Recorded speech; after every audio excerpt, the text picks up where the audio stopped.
Hola a todos, ¿cómo están? Buenas noches. Hoy es martes 30 de agosto del 2022 y me da mucho gusto recibirlos a esta quinta temporada de charlas jurídicas en el fanpage aquí del Instituto Jurídico Atenea. Ya saben que somos innovación en la enseñanza jurídica y que aquí solamente están los mejores. Entonces, bueno, pues primero quiero pues anunciarles que a partir de hoy inauguramos esta quinta temporada de charlas jurídicas. Ya saben que son martes de charlas jurídicas, entonces, bueno, a partir de hoy tenemos una cita cada martes a las 8 de la noche, entonces, bueno, no falten. Y pues ya ven, que me apoyen a compartir el link de esta transmisión para que pues más abogados, más estudiantes, que principalmente estos foros son dirigidos a nuestros queridos estudiantes, y bueno, pues más personas interesadas en este tema que de verdad tenemos que conocerlo, pues para que vengan, ¿verdad? Entonces apóyenos a compartir el link de esta transmisión, por ahí hay que postearlo en redes sociales y bueno, se los agradecemos mucho.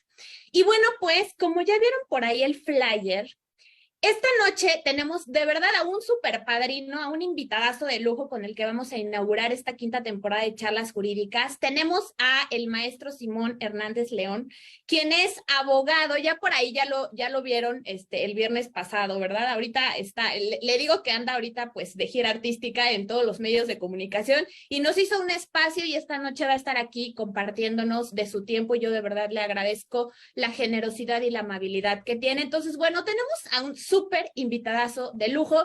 Preparen sus preguntas, ya saben que dudas, quejas y reclamaciones en el chat del Facebook Live. Entonces, ahora sí que todo lo que quieran preguntar, todo lo que quieran saber, pues hoy lo vamos a conocer sobre este caso que pues obviamente ha acaparado todas pues las miradas, todos los ojos de los abogados, de los estudiantes del país, de los medios de comunicación. Bueno, este caso de verdad todos tenemos que conocerlo y hoy aquí pues vamos a saber un poco más de este caso Reyes García y Reyes García Rodríguez y Reyes Alpizar, pues precisamente por el abogado que lo llevó ante la Corte Interamericana de Derechos Humanos. Entonces, bueno, pues le cedo el uso de la palabra a mi querida Fer Farías. Fer, bienvenida de nueva cuenta a esta quinta temporada de charlas jurídicas. Gracias por estar aquí. Muchas gracias, maestra Ángela. Para mí es un gusto poder participar en las actividades del Instituto Jurídico Atenea y es un honor para mí estar en la quinta temporada de charlas jurídicas y sobre todo poder inaugurar con un invitado de lujo como Simón Hernández León. Me voy a permitir leer unas líneas de su semblanza. Simón Hernández León es maestro en Derechos Humanos por la Universidad Iberoamericana y licenciado en Derecho por la UNAM. Colaboró por 10 años como defensor de derechos humanos en organizaciones de la sociedad civil y como docente en universidades e instituciones públicas. Ha participado y coordinado casos emblemáticos de derechos humanos, obteniendo impactos en criterios de tribunales colegiados de la Suprema Corte de Justicia de la Nación y en el sistema ONU. Se desempeña como coordinador de la licenciatura en Derecho y de la Clínica Jurídica Minerva Calderón de la Universidad Iberoamericana de Puebla. Y por si fuera poco, es abogado de las víctimas en el caso García Rodríguez y Reyes Alpizar contra México. Pues sin más preámbulo, le doy la bienvenida a nuestro invitado. Muchas gracias por estar aquí. Muchas gracias, Fernanda y Ángela, por la invitación. Es un gusto para mí estar con ustedes en esta charla jurídica del Instituto Jurídico Ateneo. Pues maestro, gracias primero por aceptar la invitación, por regalarnos de tu tiempo, pues esta noche. Es de verdad un privilegio, un gusto que inaugures, que seas nuestro padrino de lujo de esta quinta temporada. Gracias de verdad. Y bueno, pues ahora sí que aprovechando que te tenemos aquí, maestro. Entonces, bueno, pues a mí me gustaría primero que le compartieras pues al foro. ¿Cómo es que este asunto llegó a tus manos? ¿Cómo es que tienes conocimiento y cómo es que le entras a la defensa de estos derechos humanos? Platícanos, maestro, por favor.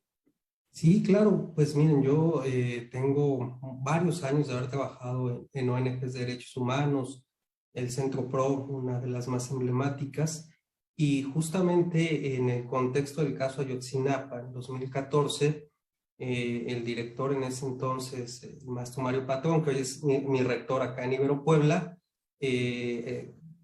digamos, acude a atender la situación de los estudiantes con mucha emergencia en septiembre Y bueno, yo me solicita que lo apoye en las clases que estaba teniendo justo en la UNAM, en Acatlán, en un diplomado, y ahí encuentro a la hija de Daniel García, que había estudiado Derecho, que se titula en la UNAM, y bueno, empezamos ahí una relación de confianza, de trabajo, y es a partir de ese momento que empezamos a construir una estrategia diferente en el caso. Era un caso que en ese momento tenía ya 13 años de juicio del proceso, perdón, tradicional, muy enfocado en el tema probatorio de tortura, y en el ámbito internacional había iniciado en algún momento de 2007 un camino de una solicitud ante la Comisión Interamericana, que hasta ese momento pues no había pasado el proceso de admisibilidad, lo va a conseguir unos años después, ya en el marco, digamos, de una estrategia donde empezamos a problematizar sobre la libertad personal, las medidas cautelares, la prisión preventiva, las restricciones constitucionales y, bueno, los debates que ahora hemos escuchado recientemente. Maestro, y bueno, obviamente aquí en el foro, digo, tenemos estudiantes de derecho, tenemos también pues abogados postulantes, ¿no? Y me gustaría que nos pudieras explicar, maestro, perdón si te estoy tuteando, No, adelante, perdón, con todo este, confianza. maestro, si nos pudieras explicar cómo es que un asunto llega ante la Corte Interamericana, ¿cómo es este proceso? Es un proceso, digamos, largo y que está sujeto a ciertas reglas. La principal es el agotamiento de los recursos internos. Como el sistema interamericano es subsidiario, lo que se busca es que frente a una violación de derechos humanos, los estados, en primera instancia, si no lograron proteger, garantizar un derecho humano, puedan repararlo en sede interna. Y solo en el caso de que no se pueda reparar al interior del Estado con los mecanismos internos disponibles, es que el sistema interamericano puede hacerlo de manera complementaria. Esa es la regla general.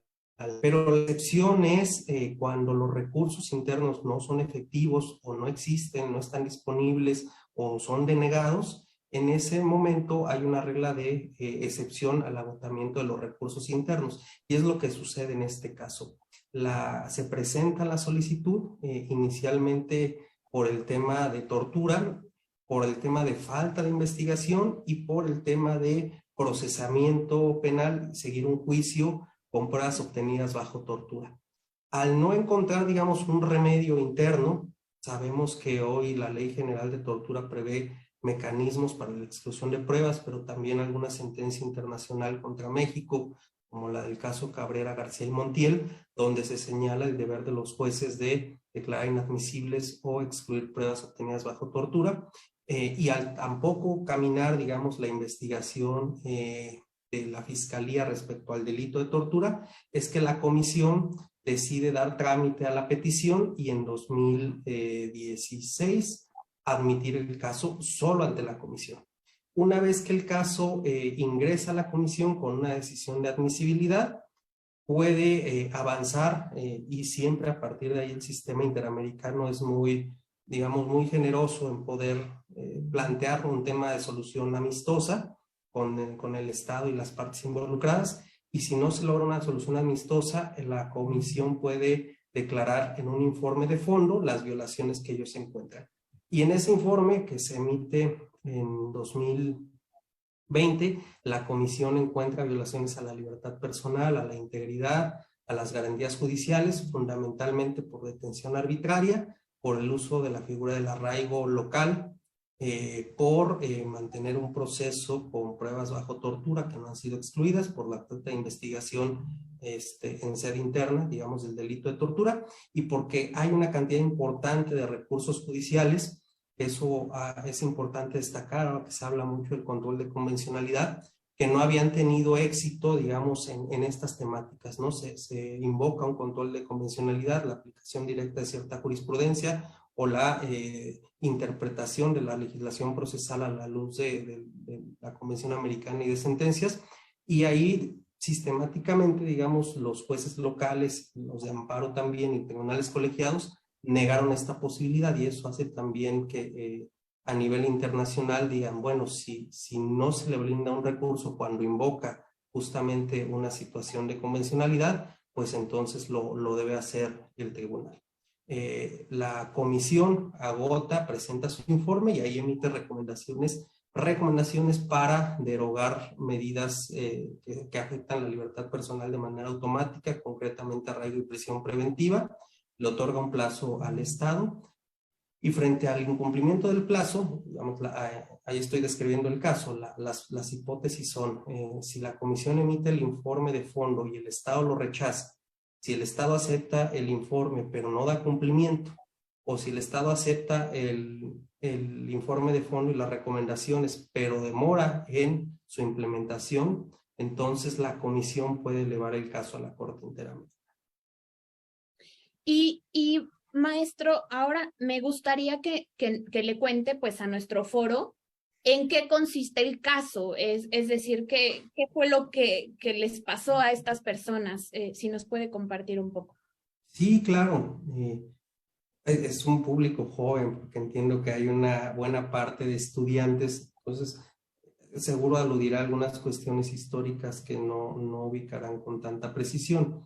En la actualidad, el Estado de México es una de las entidades donde no ha existido transición política, digamos, ha gobernado el mismo partido más de 100 años. Hace algunos años, el gobierno de Arturo Montiel se da en el gobierno estatal, digamos, mientras en el gobierno federal se había logrado, digamos, el primer gobierno de alternancia con el PAN, con Vicente Fox.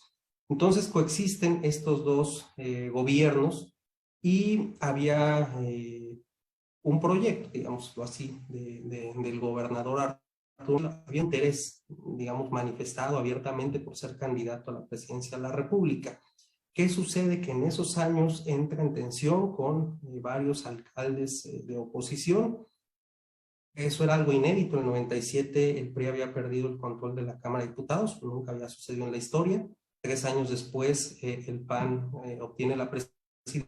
En esos años nos encontrábamos con varios gobiernos municipales, con varios actores que querían ser candidatos al gobierno del Estado. En fin, había un clima político muy intenso de debate y de oposición, y la fiscalía empieza a ejercer acción penal contra varios alcaldes, ¿no? Sobre todo alcaldes que habían tenido una presencia pública significativa de la oposición política. Por eso nosotros decimos que este caso se enmarca en lo que se conoce en el ámbito internacional como desviación de poder, lo que implica que una autoridad ejerciendo las atribuciones y las facultades que tiene investido, digamos, de esa autoridad pública, utiliza el poder y actos aparentemente legales con propósitos ilegítimos.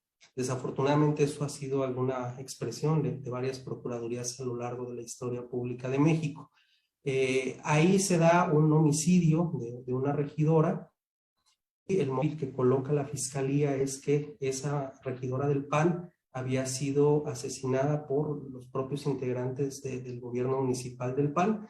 Coloca como autor intelectual al alcalde, Antonio Domínguez, y a su secretario particular, que es el señor García.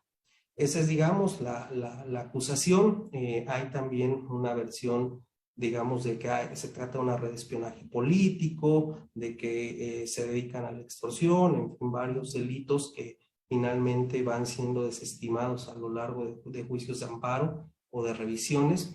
Y paradójicamente, 3 años después, el alcalde es liberado a partir de un amparo contra el auto de formal prisión. Estamos en el sistema anterior, y Daniel García se queda como autor intelectual en la hipótesis de la fiscalía. Esa acusación tiene varias inconsistencias, sobre todo porque creo que hoy en día sería muy complicado en el sistema acusatorio. Antes los testimonios se recababan de forma escrita, y lo que se recababa por la fiscalía pues tenía un peso probatorio importante. Varios de estos testigos en realidad son testigos de lo que hoy se denomina como de referencia o de oídas. Dicen, yo escuché en una conversación que el señor Daniel o que el alcalde ordenó o que le pagaron a alguien. testigos simplemente indirectos. Y cuando uno de esos testigos comparece ya ante el juez en un careo, en una figura que existía cuando se daba alguna contradicción, él señala que firmó una declaración bajo coacción, que él no señala a Daniel García ni a las otras personas. Los otros testigos no comparecen, solo se quedan las versiones, digamos, de la averiguación previa. Y cuando esa versión pues es un poco puesta en entredicho, se detiene a Reyes Alpizar y él señala bajo tortura que él recibió la instrucción del señor Daniel y que acudió con el autor material y presenció cómo cometió el homicidio.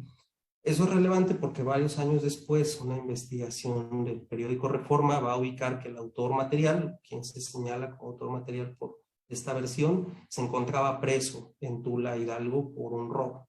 Entonces, bueno, el autor material estaba preso, el cómplice que acompañó a ese autor material declaró bajo tortura, y bueno, es un caso que tiene varias inconsistencias de este tipo. Durante varios años se presentan muchas pruebas, sobre todo en el tema de tortura, y para lograr la identificación de esa persona que se dijo cometió el crimen. Incluso las huellas dactilares de él en el sistema penitenciario con las del Registro Nacional de Electores. Hay incluso algunas, digamos, periciales que demuestran que es la misma persona y bueno, es un poco la historia, ¿no? En un caso, digamos, con unas connotaciones políticas importantes, pero que varios años después va a encontrar que, ya digamos, fuera de ese componente político, el ejercicio del derecho de defensa, el estar proponiendo más pruebas, va a jugar en contra de las personas que se intentan defender porque el delito se consideraba grave en la legislación, digamos, del sistema tradicional, ubicando en el tiempo que los códigos de las entidades federativas regulaban esta condición y que en un momento posterior, digamos, cuando ya tenemos otra estrategia de acción y buscamos el cambio, la revisión de la prisión preventiva oficiosa, nos vamos a encontrar con la respuesta cuando se generó el delito en 2002, eso era delito grave, pero además en 2008 se convirtió en delito de prisión preventiva oficiosa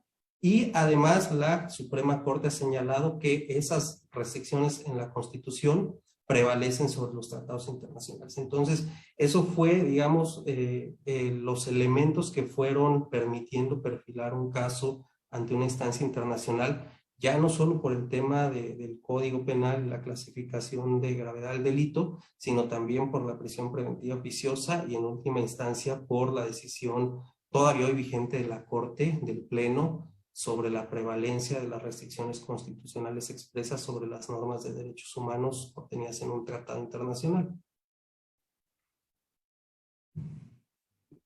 Maestro, y precisamente, bueno, ahorita que nos está comentando justo este punto de las restricciones constitucionales, bueno, en la audiencia, ¿no? Durante el desarrollo de la audiencia, nosotros vimos que ustedes, bueno, pues llevaron a su perito y vemos también que el Estado mexicano lleva también a su perito. Me gustaría que nos compartiera un poco la opinión que usted tiene respecto a los pronunciamientos de cada uno de ellos, en el caso del ministro Cosío respecto a las restricciones y él cómo estructuraba este bloque de constitucionalidad y cómo nos propone entrar a la interpretación de las restricciones y por parte de Arturo Bárcenas, del doctor Bárcenas, cuando él hace referencia a la sentencia, la 293-2011, ¿no? Entonces, me gustaría ahora sí que conocer su punto de vista, primero respecto a los planteamientos de cada uno de ellos, y pues ahora sí que usted, ¿no? ¿Qué opina respecto a estas restricciones constitucionales?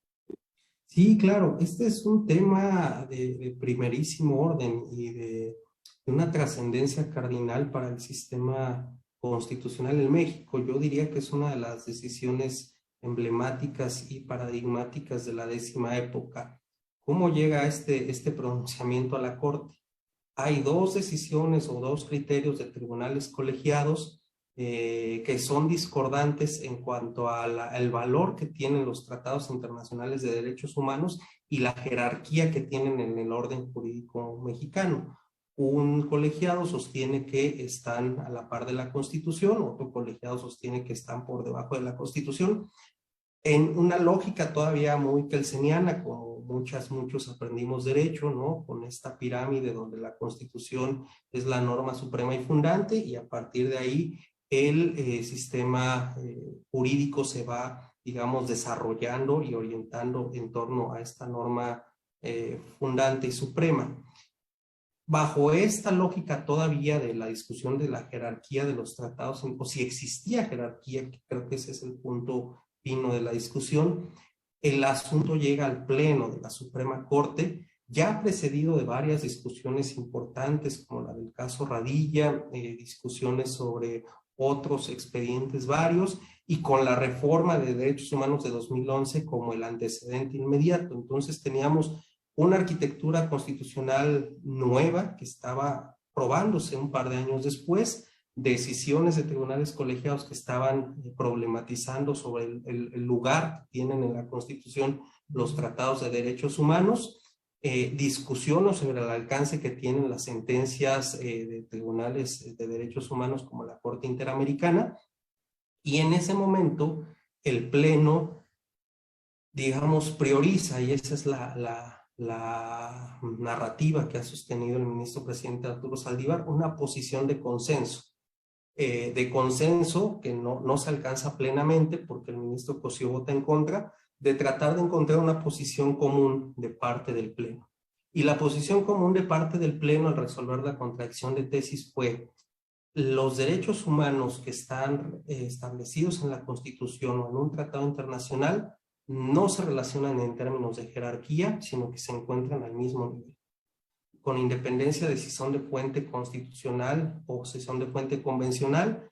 Hay una relación, digamos, horizontal y de complementación de esos derechos humanos, donde si hablamos de libertad personal, pues vemos que dice la Constitución y vemos que dice un tratado internacional y que se ha establecido en la jurisprudencia sobre ese derecho humano.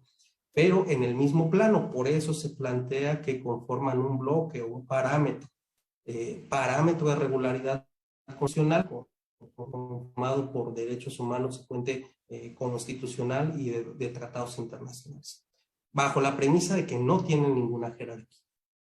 Lo segundo, que es también un punto muy, muy robusto, es que las sentencias que emite la Corte Interamericana van a ser vinculantes y pueden ser aplicadas con independencia de si México es parte o no de esa sentencia. Si se trata del caso Hellman contra Uruguay, en un tema de desaparición forzada, si se trata del caso Olmedo Bustos, en un caso de libertad de expresión, que es de Chile, no importa quién haya sido el Estado que haya sido, digamos, condenado, el criterio, dice nuestra Suprema Corte, es vinculante siempre y cuando sea más favorable a la persona. Y entonces aquí trae las fuentes más los principios de operación, digamos, de los derechos humanos, trayendo el principio pro persona, o trayéndolo como pauta de aplicación y de preferencia normativa, digamos, o jurisprudencial.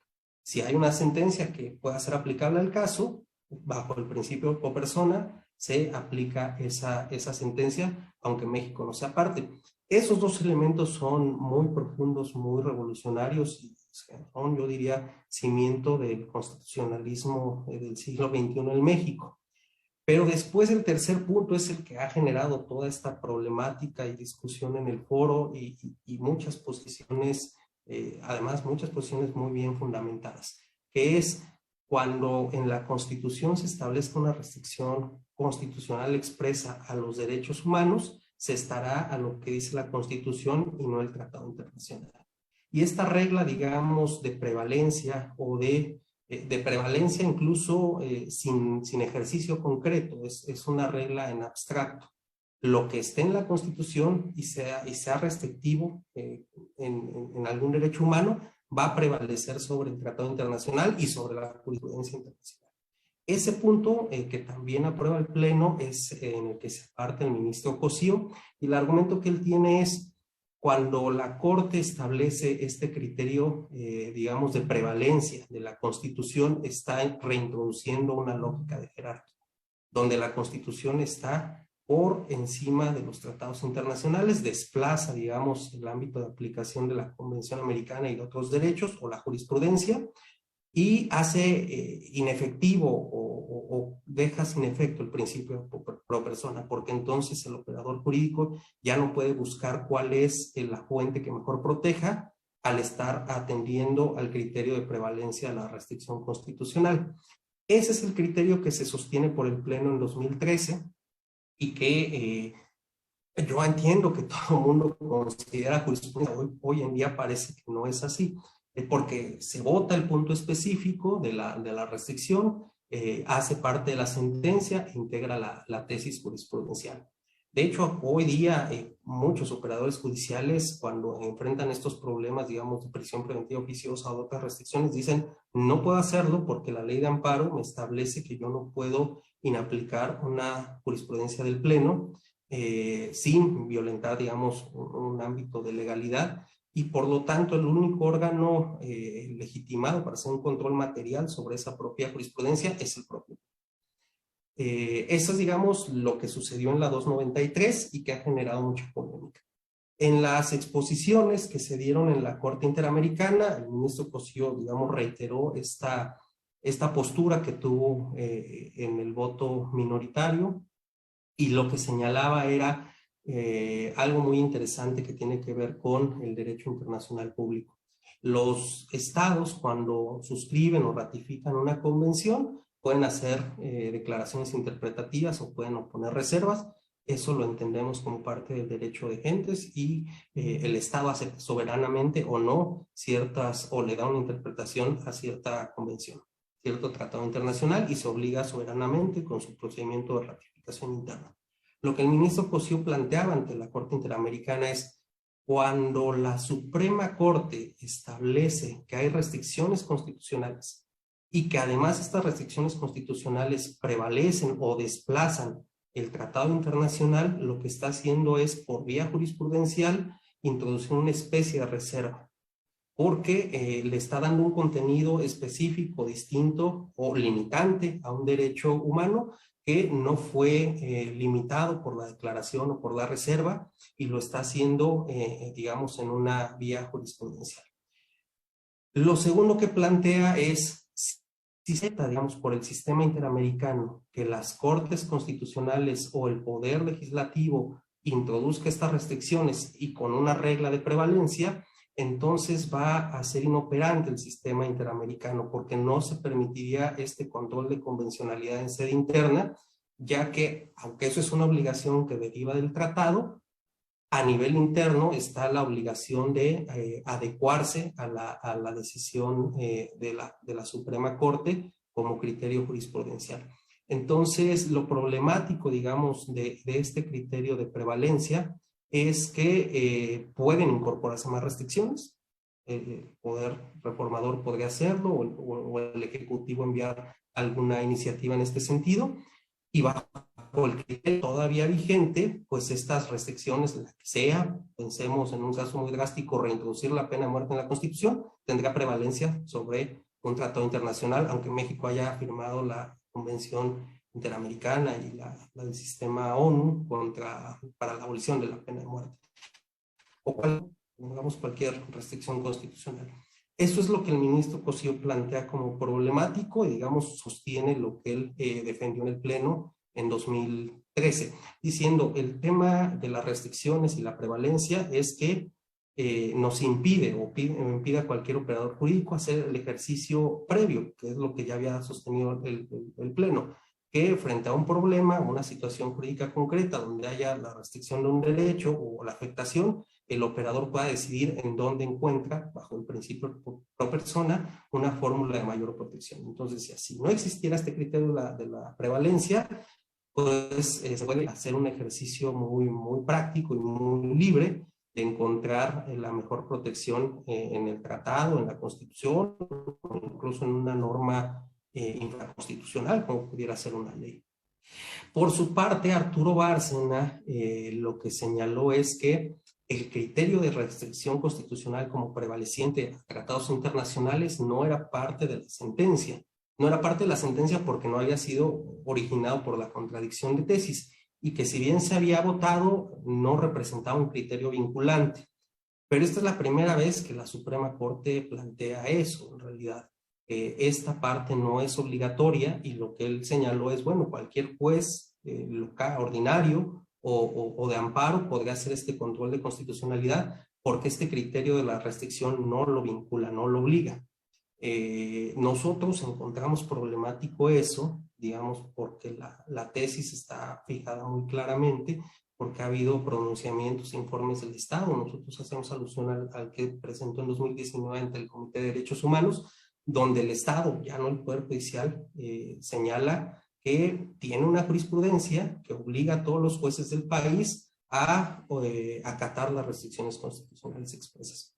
Entonces, bueno, la postura del doctor Bárcena era que no era vinculante este criterio, pero que además, si no es vinculante el tema de la restricción, cualquier juez podría declarar inconvencional, y esto es lo que se va a ver la siguiente semana, el régimen de prisión preventiva oficiosa, que es bastante también revolucionario porque nos coloca en algo que no se ha visto, que la Suprema Corte, como intérprete de la Constitución, señale que parte de la Constitución es contraria a un tratado internacional y se puede anular o invalidar una disposición constitucional por resultar inconvencional, que ese es un tema y un debate profundamente enriquecedor, pero que requeriría, y ese creo que es un desafío importante, una posición de mayoría calificada de 8 votos para poder consolidar un criterio donde se diga la Corte puede determinar la inconvencionalidad de la Constitución, algo que es muy revolucionario, ¿no? Y que no hemos visto hoy en día, y bueno, pues que nos coloca en un tema muy interesante. Claro, maestro. Y precisamente derivado justo de este análisis, también se tocó el tema del arraigo, es decir, estamos aquí analizando, en este caso, la convencionalidad de estas dos figuras, ¿no? Presentes en nuestro sistema jurídico. Entonces, me gustaría que nos compartiera un poco su postura respecto a ambas figuras en relación precisamente con el análisis que próximamente, que el lunes, ¿no? Creo que es lunes 5, se va a analizar por parte de nuestra Suprema Corte. Claro que sí, Ángela. Mira, el tema del arraigo es muy interesante y yo, incluso siendo crítico de esa figura, me parece que el Estado no ha sabido exponer los alcances del arraigo, porque además ha tenido muchas regulaciones, ¿no? El tema del arraigo viene desde 2005, otra decisión de la Corte ya de hace varios años, porque los estudiantes estaban apenas pues, en la primaria o estarían muy, muy jóvenes, pero fue una decisión muy trascendente en ese momento. ¿Qué sucedió? Chihuahua decidió establecer en el Código Penal la figura del arraigo. Y eso se va a una acción de inconstitucionalidad, donde la Corte establece o concluye por mayoría que si una figura como el arraigo, que implica la restricción de la libertad personal en el ámbito de una investigación determinada por un juez, no tenía un fundamento constitucional, pues la conclusión es inconstitucional porque no hay base constitucional para eso. Eso parece una operación muy sencilla. Si no hay un fundamento en la Constitución, no puede haber, digamos, no puede existir esta figura creada solo desde el legislador local o estatal. Que después tuvo implicaciones bastante problemáticas. Lo digo en dos sentidos. Primero, porque en México tenemos una costumbre o una fijación con establecer en la Constitución prácticamente todo. Eso creo que es algo que hay que reconocer como algo problemático. Si uno ve todo el ámbito electoral, la regulación, todo está ahí. El tema de la regulación del trabajo, la huelga, todo se encuentra en el 123, pero pareciera que la Constitución debe decir todo, porque si está por fuera de la Constitución no tiene validez. Es un problema, digamos, que merece una reflexión adicional. ¿Qué sucedió? Que sobre todo los actores, digamos, políticos dijeron, bueno, la Corte dice que si no está en la Constitución es inconstitucional, pues entonces hay que ingresarlo a la Constitución. Entonces, esa discusión de 2005 en 2008 se va a convertir desafortunadamente, y ahí viene una lógica quizá tú puedas explicar también muy bien de por qué el sistema acusatorio de repente pareciera que ciertas disposiciones, figuras, expresiones de excepción o muy restrictivas de derecho, junto con otras figuras procesales, controles, etcétera, que son muy garantistas. Lo que sucede es que esa reforma del sistema acusatorio, digamos, fundacional de un nuevo sistema penal, viene por dos iniciativas. Y una de las iniciativas viene de la Presidencia de la República, el presidente Calderón, donde se establecían este tipo de medidas, digamos, restrictivas o con una lógica de combate a la delincuencia organizada. Entonces, en la Constitución, junto a un sistema de garantías, de controles adversarial, de cargas de prueba muy específicas, también se introducen el arraigo y la prisión preventiva oficiosa a nivel de la Constitución.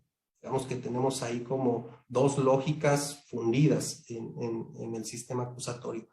Y esa figura, que ya se elevó a la Constitución, permitía detener a las personas mediante una decisión judicial sin que implicara, digamos, lo que hoy en día llamaríamos la formulación de imputación.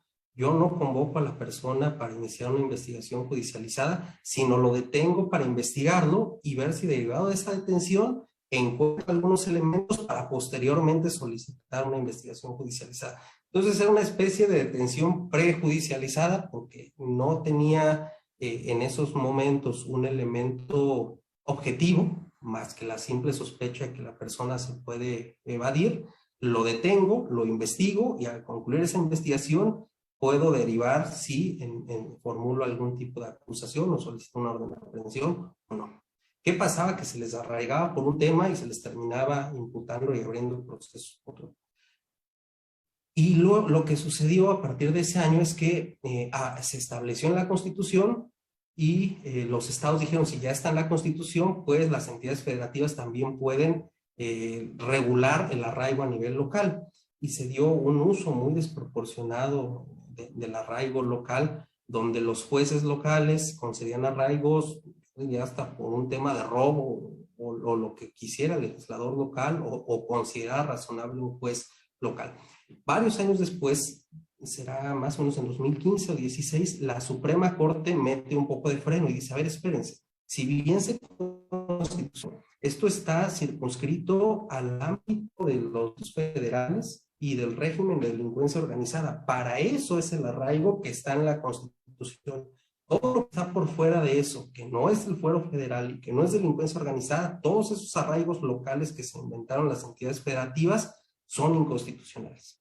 Y se presentó un tema muy complejo porque esas decisiones llegaron a amparos directos en revisión. Imagínense, alguien fue arraigado localmente, a partir de eso, lo trasladó al lenguaje de base, se le vinculó a proceso, inició una investigación judicializada, se le formula una acusación, va al juicio oral, es condenado, va a la apelación, llega al amparo, se ratifica la sentencia y frente al recurso extraordinario ante la Corte dice, sí, pero es que todo esto inició con un arraigo local. Imagínense la complejidad para la Suprema Corte de qué pasa con todo lo que fue posterior a un arraigo local. Y la Corte dijo exclusión probatoria. Porque si el arraigo no tendría fundamento y estaba por fuera de la delincuencia organizada y el fuero federal, no se pudo sustanciar un proceso y esas pruebas son nulas, ¿no? Ahí, digamos, la Corte establece un límite y el arraigo hoy en día subsiste para eso, para la delincuencia organizada y delitos del fuero federal. Digamos, hasta en la explicación que varios peritos, en el caso anterior, Son Panzle, Luis Raúl González Pérez, Carlos María Pelayo, fueron a decir, a exponer. Pero el arraigo también es una medida cautelar, y eso creo que es lo que no ha sabido explicar ahora el Estado en estas comparecencias. Porque claro, es muy complejo explicar que fue para el fuero federal, delincuencia organizada, que también se utilizó para el fuero común, para todo tipo de delitos, y que hoy en día es una medida cautelar, pero una medida cautelar que sí obedece como una lógica de control distinta, donde ya ya se formuló una imputación y se puede llegar a imponer el arraigo como medida cautelar, no este arraigo prejudicial. yo creo que ahí son dos tratamientos distintos. Lo que subsiste en la Constitución al tema de delincuencia organizada, podemos tener una opinión, digamos, que es una medida que sigue siendo restrictiva, y el arraigo como medida cautelar, que eso es lo que no ha sabido explicar el Estado. Yo no sé si mañana la Corte Interamericana plantea la derogación del arraigo, si eso implique también la disposición medida cautelar que está en el Código Nacional de Procedimientos Penales, porque tiene la misma denominación, pero tiene una lógica diferente de imposición, ¿no? Ese es el tema que ha sucedido con el arraigo, pero también la tendencia parece ser en el ámbito internacional de recomendar a México eliminarla.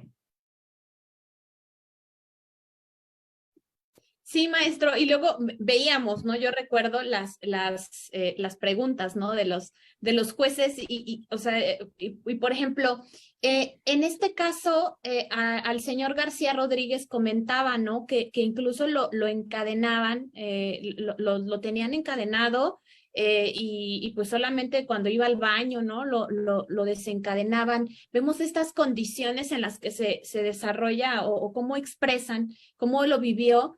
Y por otro lado, vemos el representante del Estado mexicano que digo, me gustaría escuchar su opinión, ¿no? Porque incluso hay un momento que ha circulado incluso ahorita mucho el video de que niega y dice, no, hombre, dice, los tratamos bien porque incluso, ¿cómo refiere? Dice, incluso si les damos uniformes y los dejamos que vayan a ver su familia, ellos están perfectamente, o sea, como si estuvieran de día de vacaciones, ¿no? Prácticamente como que lo plantean así, un poco planteando una realidad alterna, ¿no? No sé si tratando de darles otra idea, otra imagen a los jueces de la Corte Interamericana. Entonces, ¿qué opinión tiene usted al respecto, maestro? Porque la verdad es que ahí creo que pues todos los que estábamos viendo, la verdad es que estábamos indignados, ¿no? Con estas respuestas que estaban dando, porque uno decía, ¿en qué país, de dónde están hablando, no? Claro.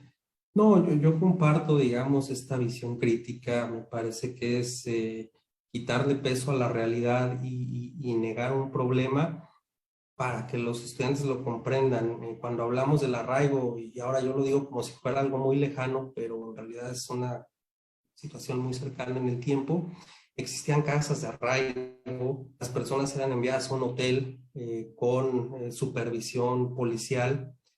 Podían estar ahí 30 días, se podía prolongar hasta 45, y si se trataba de delincuencia organizada hasta 90.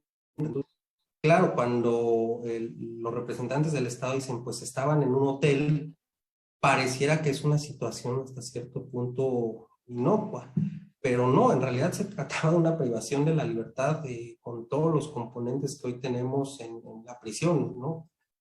Hay un régimen de detención, nadie puede salir desde luego, hay un régimen de visita, la persona no puede irse de ese lugar, o sea, está en contra de su voluntad, tiene limitada la libertad de circulación, y es una detención en un sentido material, con independencia de que fuera en un arraigo, en una casa. Teníamos distorsiones muy profundas, digamos, de este tipo de figuras y prácticas pues bastante cuestionables, sobre todo porque ni siquiera había elementos, digamos, objetivos, porque si los tienes, pues entonces judicializas o vas y solicitas formularle una imputación. No existía eso, acá había como la detención para investigar y ver si derivado de la investigación obtengo algo y entonces puedo ya acudir ante la autoridad judicial penal. Eso generó pues una serie de prácticas muy arbitrarias, ¿no? Y bueno, pues con esta descripción que daba Daniel García, cómo funcionaban los hoteles, casas, centros de arraigo en el pasado. Y lo otro, pues es algo que es hasta evidente. Habría que parar a los representantes del Estado en un centro penitenciario un domingo y ver el tipo de lógica y de funcionamiento que tiene la vida en reclusión. Es una situación donde prácticamente las familias sostienen a las personas privadas de la libertad en todos los sentidos, en la alimentación, en el tema económico, para pagar cosas que sabemos que existen en ámbitos de corrupción, que si los pases de lista, que si determinados objetos personales. Entonces hay toda una economía ilegal, digamos, tolerada por la autoridad penitenciaria, por el Estado, donde las personas privadas de la libertad, si no tienen recursos externos, viven en unas condiciones deplorables, porque además también eso es algo que se conoce, el hacinamiento, las personas que duermen amarradas, porque en la celda hay 40 personas, son situaciones que en un reclusorio en la Ciudad de México, en el Estado de México, donde vemos sobrepoblación, las conocemos. Y esto no se puede negar, o sea, es algo evidente, ¿no?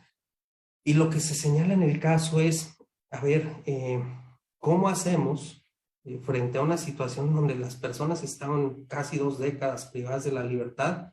Sus familias están prácticamente con la misma situación. Nosotros le denominamos es una privación de la libertad extendida, porque las familias no pueden hacer su vida fuera de la lógica de la prisión. Cada semana irá la esposa, los hijos, el esposo, cada que puedan tendrán la posibilidad de convivir al interior del penal. La persona no puede salir si fallece un familiar, no pueden tener un momento significativo como una boda, una graduación, cualquier cosa que una persona y una familia normal tendríamos en libertad está limitado para la persona privada de la libertad y para sus familias.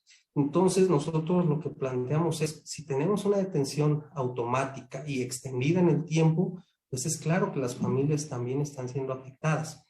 Y eso es un poco lo que se buscaba ilustrar con estas condiciones, ¿no? Desde pasarles el cepillo de dientes hasta los toppers con la comida, el refresco, en fin, ¿no? Todas estas cosas que suceden. Habría que ir un fin de semana a un penal para ver esa realidad, que además también es muy lacerante porque son sobre todo personas de escasos recursos las que se encuentran privadas de la libertad. Eso es un dato que ahora hemos venido recuperando porque se habla de la necesidad de tener esta figura y se aluda, bueno, es que se trata de los delincuentes de cuello blanco, va a generar esquemas de corrupción, los jueces se van a corromper. En realidad lo que ha pasado desde 2019, que tenemos más prisión preventiva oficiosa, es más personas pobres en la cárcel. Ahí están, digamos, la EMPOL y los informes de la CNDH. O sea, hay más personas presas, pero son más personas pobres en la cárcel las que tenemos. Ay, maestro, qué panorama de verdad tan desalentador, ¿no? Pero, y bueno, pues precisamente respecto a estos puntos, me gustaría ahora que nos compartiera un poco qué impresión le dan estos dos proyectos que justo también salen, ¿no? Ahorita el tema, tanto el amparo en revisión, el 355 de la ministra Piña, y la acción de inconstitucionalidad, la 130-2011 del proyecto del ministro Luis María Aguilar, precisamente estas dos visiones que van a ser analizadas el próximo lunes. ¿Qué opinión tiene usted al respecto, maestro? Precisamente siguiendo esta línea de las restricciones constitucionales. Mira, son muy problemáticos metodológicamente porque implican dimensiones interpretativas y pautas de interpretación del derecho constitucional muy interesantes. Una es la interpretación conforme. Si nosotros vemos cómo se desarrolla en el sistema anglosajón o en Alemania, cuando se habla de interpretación conforme hay una lógica muy específica. Es, a ver, podemos tener disposiciones, leyes que sean cuestionadas su constitucionalidad, pero la interpretación conforme lo que busca es, primero, darle cierta deferencia al legislador, presumir la constitucionalidad de las normas y en todo caso interpretarlas en el sentido que sean acordes a la Constitución con el propósito de mantener una estabilidad en el orden jurídico. A la interpretación conforme lo que busca en el fondo es que las cortes, los tribunales constitucionales no se la pasen expulsando normas, no se la pasen invalidando, porque eso a la larga genera inestabilidad e inseguridad jurídica. Entonces, la interpretación conforme busca mantener, salvar la constitucionalidad, por así decirlo, ¿no? de las normas. El tema de convencionalidad tiene otra lógica, porque ahí el planteamiento analítico es, tenemos potencialmente una incompatibilidad entre un tratado, convención americana y una disposición interna. Y entonces, frente a la incompatibilidad, hay que buscar cómo hacer, digamos, prevalecer la convención o el tratado internacional, pero no salvar la convencionalidad, por así decirlo. Entonces, son dos pautas hermenéuticas diferentes y con propósitos distintos. Cuando en el amparo en revisión de la ministra Piña, que había una versión pública, se plantea que la prisión preventiva oficiosa puede aceptar una interpretación conforme, va a encontrar un problema, porque hacerlo conforme es salvar su constitucionalidad. Y el proyecto decía, va a ser conforme a la Constitución y a los tratados internacionales siempre que la prisión preventiva y lo oficioso, su condición oficiosa, se entienda como la obligación del juez ante el cual se sustancia esa audiencia inicial de abrir el debate, de buscar el contradictorio, de que la fiscalía acredite la necesidad de cautela, la necesidad, la proporcionalidad de esa medida, y abriendo ese debate oficiosamente imponer la prisión preventiva. Así se salvaría la constitucionalidad. Pero cuando uno ve esa descripción, pues es lo que es la prisión preventiva justificada, no la oficiosa. Entonces estaríamos desnaturando, la Suprema Corte estaría resemantizando algo que es automático para darle un carácter no oficioso, sino justificado. Creo que esa es la gran problemática de hacer o de intentar hacer una interpretación conforme, porque no se puede hacer conforme a algo que es totalmente contrario, ¿no? a la Constitución. Ya ha pasado en otros casos que de repente el Pleno hace este tipo de interpretaciones, creo que no muy afortunadas. Recuerdo alguna disposición que se discutió en el Pleno 2016, debería haber sido, donde se señalaba en la ley de movilidad.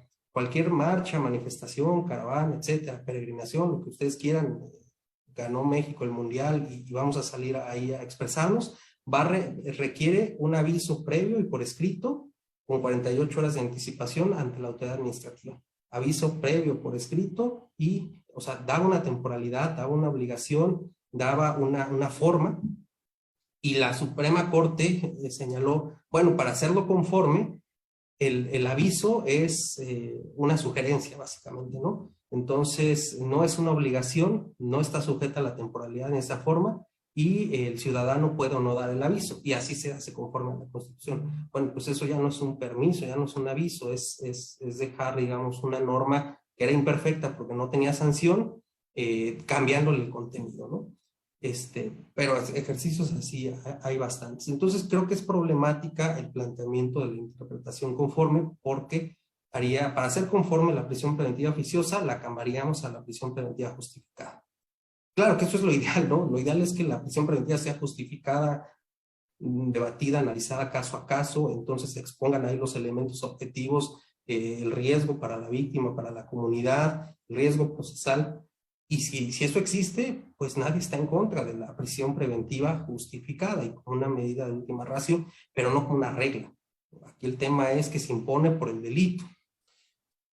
El segundo tema, digamos, el segundo planteamiento o el abordaje metodológico, es decir, y eso es muy revolucionario, muy radical, y sí supone un cambio, digamos, de los cimientos constitucionales y de la forma en que entendemos el control constitucional, es decir, la Constitución puede ser contraria a la Convención y entonces declaramos inconvencional la Constitución en la parte relativa a la oficiosidad o a la prisión preventiva oficiosa, porque es automática, porque no es razonable, porque no es proporcional, porque no se acredita un fin legítimo, no está justificada su necesidad.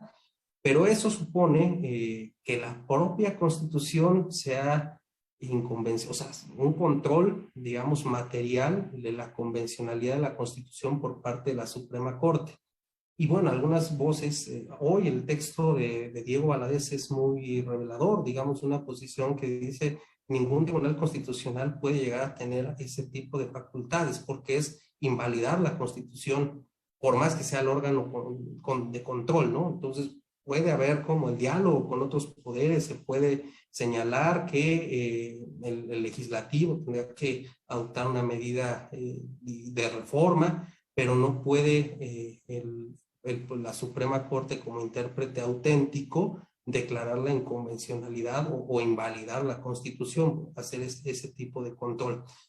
Ese es el planteamiento muy novedoso que se está planteando en el Pleno por el proyecto del ministro Luis María Aguilar, pero supone un desafío importante porque para que pase una decisión de esta naturaleza requeriría la mayoría calificada de 8 votos en un órgano colegiado que de por sí ya es complejo y tiene muchas posiciones respecto a los derechos humanos, la jerarquía, el control constitucional. Entonces, bueno, es un escenario, yo creo que de pronóstico reservado.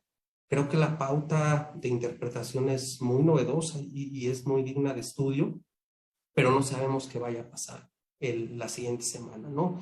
Yo encuentro problemático lo de la interpretación conforme, encuentro muy desafiante, aunque no descarto que pudiera darse un pronunciamiento de este tipo, pero estaríamos pues prácticamente inaugurando otra época judicial con un planeamiento y una decisión de esta naturaleza. Digamos, sería lo que supera la 293 el día de hoy, el control de convencionalidad de la Constitución por parte de la Suprema Corte. Sí, maestro, y es que ahorita, digamos, lo que necesitamos, ¿no? Que incluso que emitan una nueva interpretación a esta 293 que ha permeado, ¿no?, nuestro sistema jurídico desde que fue publicada, y que incluso retomando las palabras del ministro Luis María Aguilar en su proyecto, que dice es que esta interpretación ya no da respuesta a la problemática actual que está viviendo nuestro ordenamiento jurídico, ¿no? Esta evolución del derecho de la sociedad, ¿no? Que debe de ir el derecho ajustándose a la evolución de la sociedad para darle, pues, para satisfacer, ¿no?, como los conflictos que se van presentando, y vemos precisamente que, pues, esta interpretación, pues, tiene que ser, pues, nuevamente revisada por la misma Corte, y en relación precisamente a esta 293, por ahí salió ya digamos, un pronunciamiento por parte del juez Osorio, ¿no?, que salió justo, que vino al tema, ¿no?, a abonar otra interpretación de estas restricciones, ¿no? Entonces me gustaría que incluso retoma un poco la postura del ministro Cosío en relación a qué se entienden por restricciones. Entonces me gustaría que nos compartiera su opinión al respecto. Claro, y me parece que es un planteamiento también muy interesante de un juez que inaplica, digamos, el carácter oficioso de la prisión del 19 constitucional. Creo que puede tener también algunas dificultades metodológicas. La premisa del juez es cuando la 293 habla de restricciones constitucionales a las que se debe hacer referencia por virtud del propio primero constitucional, es a las restricciones y a la única disposición en la Constitución que habla de restricción, que es el 29 constitucional, que son los supuestos para limitar o restringir derechos en una situación de emergencia o de carácter extraordinario.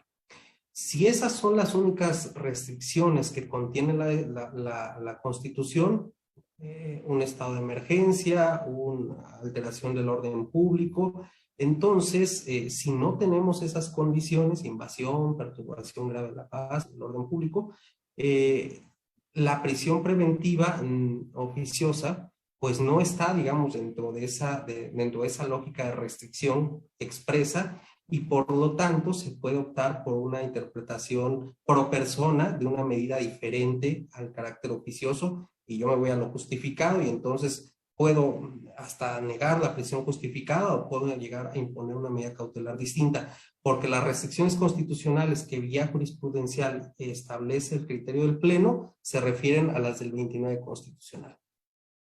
Es un planteamiento, digamos, más o menos consistente, pero que no deja de tener algunas problemáticas, sobre todo porque el propio Pleno, cuando ha analizado en otros asuntos posteriores, en expedientes varios, en algunos amparos, se ha referido no al 29 constitucional, sino a disposiciones directamente de la Constitución. O sea, no le ha dado el contenido de restricción constitucional reenviándolo al 29. De hecho, si uno ve la votación de la 293, hay algunas posturas que iban en ese sentido, pero hay otras que están en términos de la relación de jerarquía, que dicen, no son las del 29, sino es un tema de fuentes. Si la Constitución debe prevalecer sobre el Tratado Internacional, lo que esté en la Constitución en cualquier lado, no en el 29, prevalece.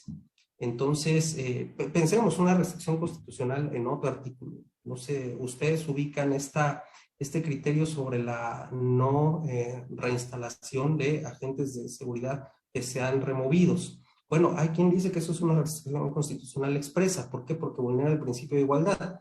Incluso si judicialmente se demuestra que la separación fue injustificada, hay un criterio de confianza que se establece en la Constitución para no reinstalar a un agente de seguridad que haya sido removido de manera justificada o injustificada.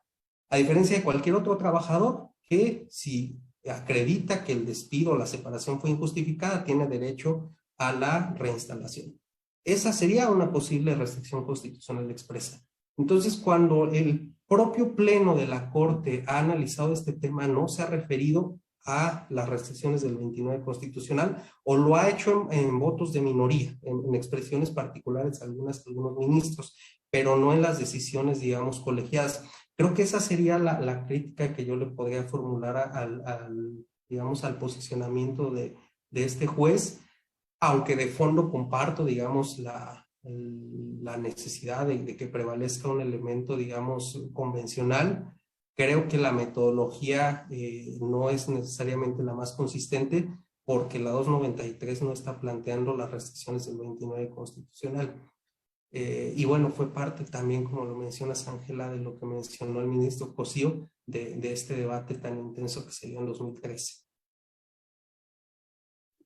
Maestro, y bueno, pues regresando un poquito a lo que vimos en la audiencia, me gustaría que, bueno, tengo entendido que el próximo 29 de septiembre creo que es la fecha límite, ¿no? Para presentar sus alegatos. Entonces, bueno, más o menos ahora sí que nos compartas en qué términos van a ir, van a retomar, van a dar contestación a estas posturas de los peritos, van a ampliarle, ¿no? Porque a mí me da un poco la impresión que como que que cuando uno incluso también le platica a amistades que son de otros países de Latinoamérica, ¿no? Como que estas figuras, por ejemplo, prisión preventiva oficiosa, ¿no? Como que no alcanzan a entender y yo veía que los jueces, o al menos esa impresión, digo, no sé, Fer, no sé, maestro, como que no entendían, ¿no? O sea, como que no comprendían estas figuras, ¿no? Incluso en sus preguntas, y le daban agua y le pasaban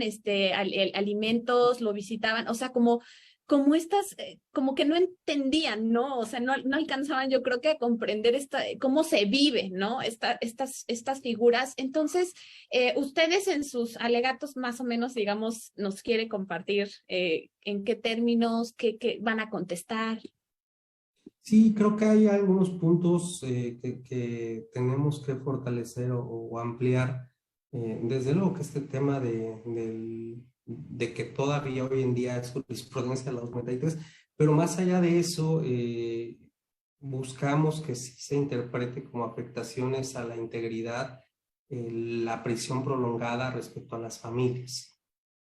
¿Qué pasa con una familia que mencionábamos hace rato? O sea, ellos entran en una edad más o menos, digamos, productiva, hombres de 30 y tantos años, salen siendo abuelos. Imagínense todo el proceso de no ver crecer a tus hijas, a tus hijos, e incluso ya salir con nietos o nietas, ¿no? Eso me parece que es un elemento importante. El tema de la regla de exclusión de prueba, me parece que es otro elemento fundamental.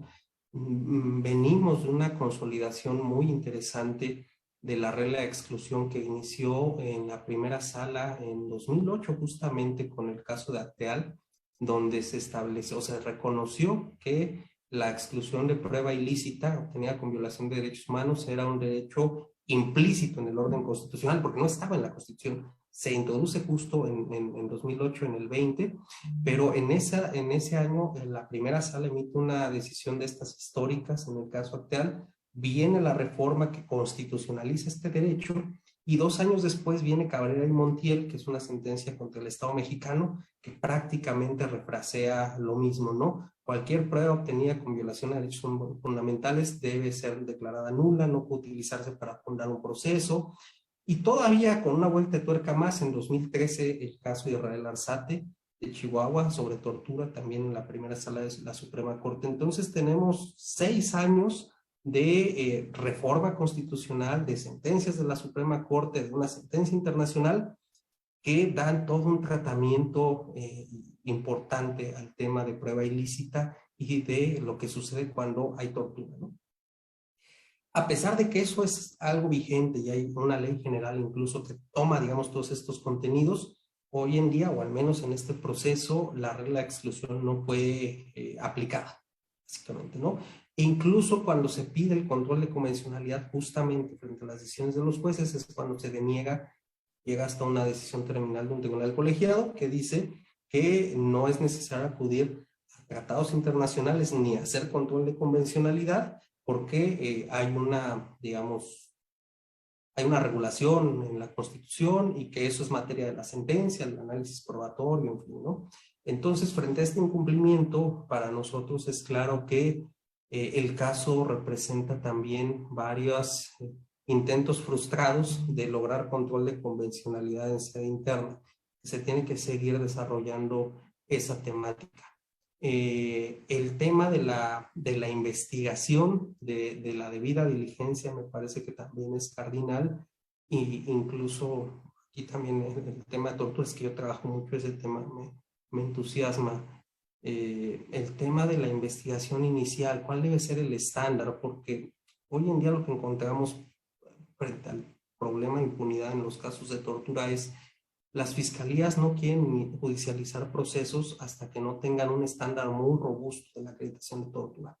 Nosotros decimos, bueno, si la vinculación al proceso exige cierta o cierto estándar bajo, y si tú tienes ya protocolos de Estambul, certificaciones médicas, valoraciones psicológicas, ¿por qué no judicializas? Y ese es como el gran debate, ¿no? O cuál debe ser el estándar para judicializar un caso de tortura. No la condena, sabemos que la condena requiere prueba plena, en fin, pero las fiscalías son muy reacias a judicializar los asuntos y los tienen, como en este caso, en investigación 15 años.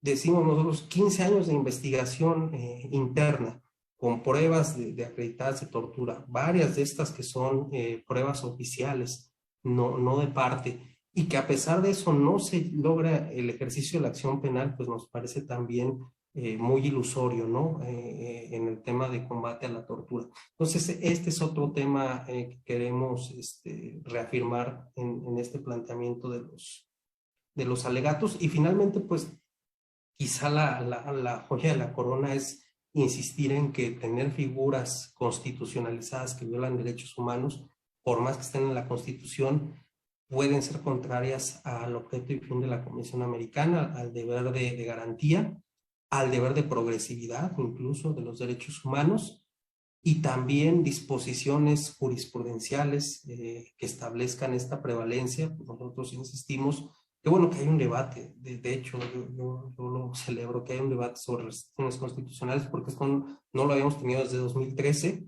y me parece que es una situación pues digna de revisar, y si la Corte toma una posición diferente, pues qué bueno que lo haga, porque eso se evidenció en la audiencia. Ya con esto cierro, para quienes tengan interés en el tema del derecho internacional y en la teoría del Estado, pues uno entendería que el Estado, cuando comparece frente a un órgano internacional, lo hace en ese carácter de Estado, representando a los poderes. Y aquí lo que vimos fue una separación, o sea, que ni siquiera hay una posición común. El representante de la Cancillería fue a defender la necesidad de la prisión preventiva en el actual contexto, la violencia, la inseguridad, como un elemento, digamos, de necesidad frente a una situación extraordinaria que tiene el Estado mexicano. Y al hacer eso, descalificó al representante de la Suprema Corte, al doctor Arturo Bárcena, que fue a decir que la medida es inconvencional, que viola derechos humanos y que por eso la Corte está en una ruta de revisión de eso. Dijo, no, esa es una postura personal, no representa la postura del Estado. Entonces, no sabemos cuál es la postura del Estado en el ámbito internacional, si que la figura es violatoria de derechos humanos, la prisión preventiva oficiosa, o que si es una medida justificada en una situación extraordinaria. Entonces, creo que incluso eso evidencia una incapacidad, digamos, del Estado frente a una instancia internacional de no tener una posición común. Hay un debate muy, muy intenso. Hay una postura, me parece, muy implacable o inmovible del gobierno federal, el secretario de Gobernación dijo, si quitan el carácter oficioso de la prisión preventiva, van a acabar con la estrategia de seguridad de este gobierno. Entonces, bueno, esa es la postura del gobierno federal. Hay una postura en la Suprema Corte, me parece, con otra mirada. Hay una situación internacional en vías de también ser resuelta con una sentencia que puede tener muchos alcances, pero me parece que, y ha habido expresiones ahora también de diputadas, diputados y en el Senado, diciendo, bueno, tenemos que revisar esto. Entonces, creo que no tenemos hoy en día una posición homogénea. Ojalá que esto ayude para abrir también un debate más allá de la prisión preventiva y de las restricciones, que a lo mejor eso hasta puede ser academicista, de lo que implica para la vida de cualquier persona o de familia que esté en prisión, pero también de la seguridad pública, de la militarización, de la Guardia Nacional, de lo que requiere una fiscalía. Porque también decimos, no se trata solo de cuestionar, pero cómo abonamos a que las fiscalías realmente construyan capacidades institucionales que puedan tener áreas de litigación efectivas. Vimos lo que pasó en la audiencia de Murillo Karam. Parece que hay una acusación o hay una postura institucional, pero quien va y litiga lo hace de una manera deficiente. Entonces creo que eso es a donde tenemos que ir debatiendo y construyendo y proponiendo. Queremos mejores instituciones, queremos un país de respeto de los derechos humanos y queremos un país donde no haya impunidad, pero si no construimos estas cosas o queremos resolver el problema solo con prisión preventiva oficiosa, pues me parece que vamos a seguir en con los mismos resultados que tenemos hoy en día. Sí, maestro, totalmente de acuerdo. Y bueno, pues ahora sí que aprovechando todavía que tengo aquí el monopolio del uso del micrófono antes de que le ceda micrófonos a Fer, porque Sí, déjeme le digo que la gente ya se está ahí manifestando. Acuérdense de mandarle todos sus preguntas, comentarios al maestro. Se los vamos a leer, le vamos a enseñar ahí todo lo que le están escribiendo. Entonces, antes por de favor. pasarle a las preguntas del público, me gustaría que nos compartan ahora cómo fue esta experiencia de llegar a la Corte Interamericana, o sea, todo este proceso que nos comparta. Yo por ahí subía un tuit, ¿no? Que uno cuando va a una audiencia, pues digamos, del fuero común, una audiencia general, pues se siente la adrenalina, ¿no? De verdad se siente y tienes que concentrarte en lo que vas a decir y no perder concentración con lo que te están objetando. ¿Y qué se siente ahora estar ante el máximo tribunal de la región en materia de derechos humanos? Compártanos, por favor, esta experiencia. Claro, bueno, qué pregunta tan compleja. Yo lo intento todavía procesar y lo que respondo es un mar de emociones porque son demasiadas situaciones las que se viven. Sí es el tema de la presión, sí es el tema de la responsabilidad, de saber el tipo de implicaciones que puede tener un buen planteamiento o un mal planteamiento de litigio. Es el desgaste, desde luego, emocional. Son muchas circunstancias. Creo que es algo eh, indescriptible, algo profundamente significativo para la vida de cualquier litigante, que finalmente marca. Hoy tenemos 12, 13 casos en la Corte Interamericana y es algo muy gratificante, más allá como digamos, de la vanidad profesional o del tema, poder ver el resultado de un proceso de trabajo de muchos años, desde construir, de hecho eso no se los dije. Cuando iniciamos el tema de la revisión de la prisión preventiva oficiosa, dijimos, bueno, ¿qué tenemos disponible en términos normativos, jurisprudenciales, en fin? Encontramos que el Pacto Internacional de Derechos Civil Político tiene una disposición en el artículo 14 de la libertad muy interesante. Toda persona tiene derecho a ser juzgada en un plazo razonable o ser puesta en libertad. Y ese fue nuestro punto de arranque. El plazo es razonable y bueno, habrá que construir todo ese elemento de razonabilidad. Y si no es razonable, hay que ser puesto en libertad. Si eso choca con la disposición procesal, con el código o con la constitución o cómo lo conciliamos, y entonces a partir de ahí se va construyendo todo el planteamiento del litigio. Pero es una experiencia indescriptible, muy gratificante y bueno, también, digamos, trascendente para la cultura jurídica del país. ¿Yo qué puedo más decir? Creo que tiene que ver también con algo que a veces como estudiantes nos colocan o nos colocamos también, ¿no? Ciertas barreras, límites de decir, esto no se puede, o por qué no lo dicen, o esto no se ha intentado, o vas a fracasar ahí. Yo les diría, nunca compren ese tipo de discursos como estudiantes, porque si no fuera por planteamientos distintos, por ir a veces a contracorriente, por intentar construir alguna solución nueva, ¿podemos fracasar? Sí. ¿Podemos llegar a una decisión adversa? Claro, también.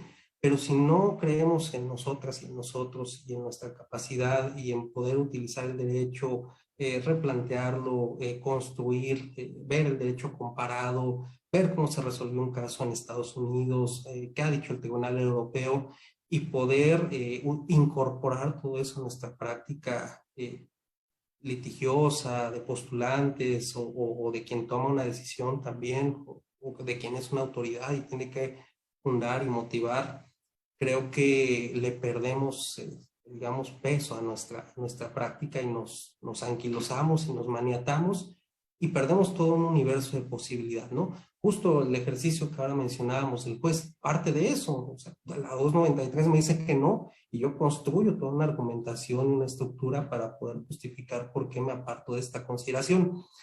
Creo que esa es una invitación que hay que hacer a los estudiantes, a que construyan, a que confíen, a que se dejen guiar de maestras como Ángela, como Fernanda, y que, digamos, pongan todo su corazón y su intelecto en su práctica profesional. Gracias, maestro. Y pues ahora sí vamos a pasar a las preguntas del público. No sé, maestro, si no le estamos robando mucho tiempo. No, yo soy medio nocturno, entonces lo Bueno. que se requiera, y yo encantado, ojalá que los pudiéramos oír, pero con lo que nos ¿Y qué comenta cree Fernanda. no, y ya, bueno, es que puse mi celular aquí atrás porque ya se me andaba quedando sin pila. Sí, Ahora sí, Fer, léele al maestro. No sé, ¿le parece que le lean de 3 preguntas y ya usted les sí, claro. Y si ustedes también quieren opinar, porque si no aquí parece monólogo, ¿verdad?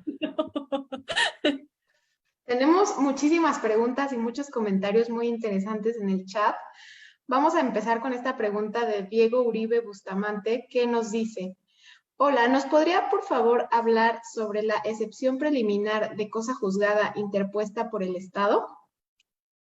Otra pregunta de Mariana Villanueva Rojano nos dice: el Estado mexicano dijo que, aunque el arraigo está en la Constitución, es inoperante en el Código Nacional de Procedimientos Penales.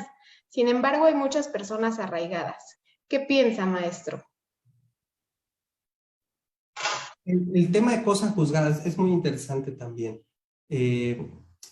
Recientemente, el año pasado, me parece, la Corte tomó una decisión, me parece, muy profunda, de señalar que las recomendaciones del Comité contra la Tortura son vinculantes. Eso ya nos abre todo nos coloca en una pista muy diferente, ¿no? Porque la posición que ha tenido el Estado es que las recomendaciones, incluyendo las de órganos de tratado, que en un procedimiento contencioso no pueden ser vinculantes. Órganos de tratado. Y estamos hablando de comité, el Comité de los Derechos del Niño, el Comité de los Derechos Humanos, el Comité contra la Desaparición Forzada. Mucho menos, y esa ha sido la discusión, las que vienen de procedimientos especiales. Mientras el órgano de tratado, digamos, los procedimientos de tratado tienen un comité regularmente y una competencia específica, y el Estado decide o no aceptar la competencia del comité. En el caso de los procedimientos especiales de Naciones Unidas, son mandatos, un relator, un grupo de trabajo que se crean en el seno de la Asamblea General, que se les da, digamos, un mandato político, y que esos relatores o grupos de trabajo pueden analizar cierta situación de derechos humanos en el país. Pueden presentar un informe, recomendaciones, pero muy interesante, algunos procedimientos especiales, relatores o grupos de trabajo, tienen procedimientos similares a los órganos de tratado. Pueden recibir una comunicación, substancian un procedimiento con comparecencia del Estado, con contradictorio, y entonces se emite un dictamen o una conclusión. Esos dictámenes tienen toda esa problemática o esa complejidad de si son o no vinculantes. Ahí se enmarca lo del grupo de trabajo sobre la detención arbitraria. El grupo de trabajo es un mandato de Naciones Unidas, un procedimiento especial que no requiere agotar recursos internos y que pueda analizar si una detención tiene el carácter arbitrario o no, con independencia de lo que se esté desarrollando en sede interna. Y es un mandato bastante expedito, déjenme comentarles, ¿no? Pues, quizá en menos de un año uno pueda sustanciar un procedimiento ante el grupo de trabajo sobre la detención arbitraria. Pienso ahora en litigantes que en algún espacio ahora en la barra me decían, es que yo tengo un caso, tiene 12 años, yo decía, bueno, pues acuda al grupo de trabajo, me parece que puede ser una vía también a explorar. Entonces, la excepción preliminar es, México recibe una recomendación del grupo de trabajo sobre la detención arbitraria en 2016, en octubre, donde se dice la detención es arbitraria de Daniel y Reyes, primero porque se les detuvo sin mandato judicial, no existía bajo la legislación interna caso urgente o flagrancia. Segundo, porque se utilizó el arraigo y se hace todo un análisis de por qué el arraigo es contrario a ciertos derechos, presunción de inocencia, tutela judicial, libertad personal. ¿Por qué? Porque se detiene para investigar a alguien sin acusación, sin base, y a partir de eso se le puede o no acusar. Y tercero, por la prolongación del proceso. Entonces, el grupo de trabajo señala que la detención es arbitraria, recomienda disponer su inmediata libertad en 2016 y eso no se cumple. Varios años después tuvimos, digamos, recursos internos, logramos una decisión a través de 2 apelaciones para revisar la medida cautelar. Aquí una ya venía anclada al 5º transitorio del Código Nacional de Procedimientos Penales y la otra solo era esta de fundamento convencional, que les decía, toda persona tiene derecho a ser a ser juzgada en plazo razonable o ser puesta en libertad. Lo que el Estado argumentó ante la Corte Interamericana es que ya conoció otro procedimiento internacional, que es de Naciones Unidas, ese procedimiento ya resolvió y en consecuencia, al existir cosa juzgada, la comisión no pudo haber seguido sustanciando el procedimiento, emitir un informe de fondo y someter el caso ante la Corte Interamericana. Eso tiene varias dificultades o debilidades, ese argumento. Primero, porque lo que ha considerado la Corte Interamericana como duplicidad de la instancia es que los procedimientos internacionales sean de la misma naturaleza. Si tenemos un procedimiento en un tribunal internacional y en otro, pues en ese momento se excluye. Pero cuando se trata de mandatos de Naciones Unidas, se ha considerado que no tienen la misma naturaleza. La Corte es un tribunal jurisdiccional, el grupo de trabajo es un mandato especial.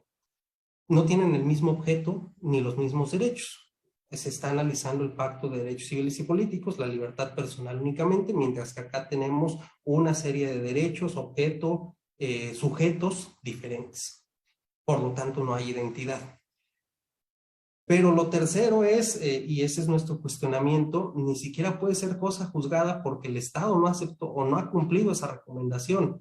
Entonces no puede oponer ante el Tribunal Internacional que ya hubo una decisión que no ha cumplido en sede interna. Y el representante comentaba, es claro, la cumplimos en 2019 cuando ordenamos su libertad. Y eso no fue así, porque en realidad se ofreció como prueba, y ese es un tema también muy interesante, ¿qué valor probatorio tiene una determinación internacional? Es sujeto como de mucho debate y mucho análisis. En este caso se presenta para fundamentar una solicitud de cambio de medida cautelar y para fundamentar que existe ya una calificación por una instancia internacional sobre esa situación. Hay un caso muy interesante que luego les puedo contar porque tiene que ver con la detención en una estación migratoria por 1 año y donde lo mismo se ofrece en el tema de la responsabilidad patrimonial una decisión del Grupo de Naciones Unidas y eso hace que el Pleno del Tribunal de Justicia Administrativa tenga ese caso ahora en estudio para decir, bueno, ¿y qué valor tiene esto? Pero no duplica la instancia y tanto no es disponible esta excepción preliminar de la cosa juzgada internacional o de la duplicidad de un procedimiento, porque se trata de órganos diferentes, de personas diferentes y además de una decisión que el Estado hasta el día de hoy no ha comunicado como cumplida en Ginebra, ante el Grupo de Trabajo sobre la Detención Arbitraria. Eso de lo que me preguntaba Daniel, me parece, Diego, perdón. Y luego solo escuché el apellido Rojano sobre el arraigo. Mencionábamos hace rato, lo comentábamos. Dice la representación del Estado que ya no se utiliza el arraigo. Eso es impreciso. Sigue subsistiendo para delincuencia organizada a nivel federal. Pero, y además como medida cautelar en el Código Nacional de Procedimientos Penales. Creo que esa es la parte que el Estado no ha podido explicar ante el tribunal, ni en esta ni en el anterior caso, de por qué puede haber arraigo que sí sea, digamos, respetuoso de derechos humanos en su vertiente medida cautelar.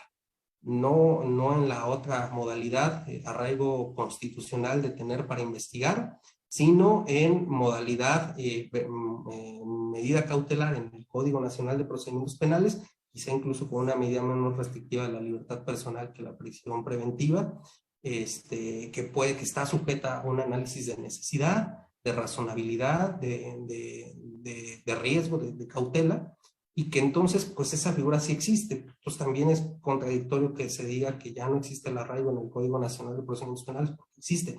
Si se aplica o no, o con qué frecuencia, bueno, ya es otro debate, o por qué optar por una u otra medida. Yo pensaría, si puede haber medidas más idóneas que no sean restrictivas de la libertad personal, pues esa debería ser la regla, ¿no? Y creo que pueden ser medidas funcionales, pero que si en todo caso no garantizan la finalidad del procedimiento o la protección de víctimas o testigos, pues pudiera ser arraigo o prisión preventiva justificada. Pero existe. Entonces esa postura también creo que es un poco insuficiente lo que se informó al Tribunal Interamericano. Muchas gracias, maestro. La verdad tenemos muchísimas preguntas en el chat. No sé si me permita realizarle un par más. Sí, claro, ¿Sí? no, todas las que quieras, aquí hasta Ok. que nos corte la luz. Tenemos aquí a Arnulfo Reyes que nos pregunta, ¿dónde queda el principio de la supremacía constitucional tratándose de criterios de la Corte Interamericana de Derechos Humanos, específicamente en este caso? Y también tenemos a Daniel Magaña que nos dice, ¿qué significa para usted representar a las víctimas de un caso que muy seguramente modificará la arquitectura constitucional de nuestro país? Ay, pues esa pregunta es muy bonita y la verdad es que sí es motivo de mucho orgullo. El proceso de acompañar víctimas siempre es muy desafiante porque suele ser cuesta arriba en muchos casos. Suelen a veces ser casos donde otras abogadas o abogados no quieren intentar o quizás se han intentado cosas y no han prosperado y son escenarios muy complejos los que a veces nos toca enfrentar o acompañar. Pero frente a ese escenario, yo creo que sí hay un resorte, digamos, ético de para qué nos formamos como abogadas y abogados o qué podemos aportar y no creyendo que uno tiene la solución ni que va a salvar la patria, sino simplemente cómo puedo yo aportar en una problemática tan compleja que requiere muchos esfuerzos y que esos esfuerzos pueden venir desde el derecho y desde la aplicación del sistema jurídico, y en eso cómo podemos comprometernos incluso sin esperar un resultado, sino simplemente tener una posición activa frente a una situación muy compleja y adversa de violación de derechos humanos en el país. Creo que es algo que pues llena a cualquier persona de satisfacción, que además nos vincula en una dinámica diferente de la relación cliente-abogado. Finalmente uno termina teniendo implicaciones más personales, afectivas, de amistad, y se termina sintiendo identificado, ¿no? Con las personas. Ahora trabajamos acá en la universidad con familias de personas desaparecidas y nos invitan a las convivencias familiares, a los cumpleaños. O sea, no nos vemos en una relación, digamos, a veces el abogado puede ser un poco, yo no quiero decir que sea especial o que mire por debajo a las personas, pero que sí tome distancia, porque tiene una profesión, una formación técnica y a veces dice, es que tú no sabes, yo no te explico y yo lo resuelvo. Y creo que eso también es algo que podemos ir modificando nuestras pautas de relación con las personas que representamos. Pero sí, es motivo de mucho orgullo. Y sobre lo que mencionaba Arnulfo, yo creo que no hay problema. En realidad, si uno ve la fórmula de supremacía constitucional, fue creada con el modelo norteamericano, refiriéndose, digamos, a lo que correspondía al ámbito de las entidades federativas y a la federación. Entonces, lo que hoy tenemos en la Constitución son ley suprema de la Unión, la Constitución, los tratados internacionales, y ahí nos establece una jerarquía. La jerarquía ha sido producto de la interpretación constitucional de distintas etapas de integraciones de Supremas Cortes que ha habido en México, y hemos pasado por varios niveles, ¿no? Si la Constitución y los tratados están al mismo nivel, si la Constitución es una norma fundante que por lo tanto subordina al Tratado Internacional, o si el Tratado Internacional, siendo, digamos, incorporado bajo el procedimiento que establece la Constitución, pues entonces sus contenidos deben adecuarse a la norma fundante. Pero me parece que lo que hoy tenemos en la Constitución es perfectamente válido, como lo tienen algunas constituciones. Argentina tiene una fórmula parecida, pero ellos dicen son norma suprema, la Constitución y estos tratados, entonces los va incorporando. La Corte colombiana también lo ha hecho, diciendo están, de hecho el bloque de constitucionalidad viene de allá, de la jurisprudencia colombiana. A mí no me parece que haya un desplazamiento, creo que es más bien, como se ve en el derecho internacional, dos posiciones, ¿no? La del monismo jurídico y la que plantea que son dos órdenes diferenciados, pero yo creo que los juristas ahora como Ferrayol y que nos hablan de un orden jurídico universal, no sé si lleguemos a tanto, pero me parece que son compatibles, digamos, los sistemas constitucionales con los sistemas de derechos humanos, y que más bien debemos buscar una relación de complementariedad más que de jerarquía. Y si entendemos así que son órdenes complementarios, creo que podemos zanjar muchas discusiones, podemos lograr muchas cosas sin entrar a todas estas complejidades de qué tiene más valor. Es como el huevo o la gallina a veces parece, ¿no? ¿Qué fue primero, el Tratado Internacional o la Constitución? ¿Qué tiene más valor? Bueno, eso no nos ayuda a resolver problemas. Creo que podemos buscar otras formas de comprensión que sean más operativas, sobre todo para resolver los problemas que tiene la gente hoy día, ¿no? Muchas gracias, maestro. ¿Me permite un par de preguntas más? Sí, sí, sí. Ok. Miguel Hernández nos dice, ¿en qué momento se decide acudir a la Comisión Interamericana después de decenas de amparos realizados? Y David González nos dice, ¿cree usted que las autoridades involucradas serán enjuiciadas? ¿Es parte de su estrategia? Miguel, pues ¿en qué momento? Ni siquiera estaba yo ahí, imagínate cuánto lleva este proceso, que en esos 20 años ha desfilado mucha gente y muchas estrategias, y fue, me parece, en una etapa donde las dos familias ya habían perdido como la capacidad de poder solventar abogados, entonces estaban un poco representados por la defensa pública, aunque muchos de ellos lo empujaban. Imagínense, en el sistema escrito pues se daba mucho promocionar y esto, ¿no?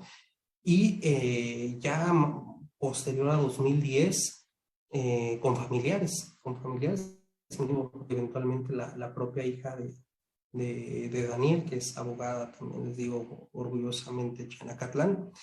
¿Y en qué momento? Pues quizá en un punto en donde no encontraban ya qué más hacer, ¿no? Si ya llevan 10 años ahí y no se resuelve y no hay condena, tampoco a exclusión, no avanza el tema de tortura, pues se busca una vía distinta, ¿no?